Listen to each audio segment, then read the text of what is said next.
In James' vocabulary, a maturing work is how I translate it from teleos. The end result would be a better way. God's intended result might be a way to paraphrase it. That you may be perfect, that is mature and complete, lacking nothing. Now, I've charted it out and to compare the two passages this way. In Romans 5, we start with adversity, which is a negative. That leads to endurance. We pass the test. We have approved character, and that increases confidence.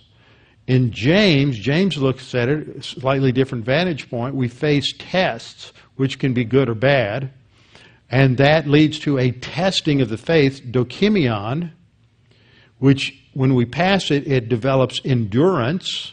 There's a point of contact in the chain of events in Romans 5, and that leads to what? It leads to God's end result, teleos, which is the maturation process that we have. And if you face it and you don't know what to do, God's revealed it to you in His Word, and so we need to just pray to God that He will reveal through His Word the wisdom that we need in order to handle whatever that adversity is. But we have to ask, James 1:6, in faith, trusting that God will give us the answer, believing His answer, and not be like the one who is double-minded.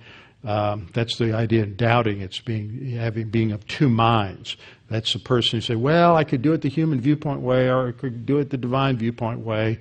I could go with psychology and go down and see my psychobabble counselor, or I could apply the promises of God's Word. I just don't know what to do. That's being double-minded. Let him ask in faith with no doubting, no double-minded, for he who doubts is like a wave of the sea driven and tossed by the wind. There's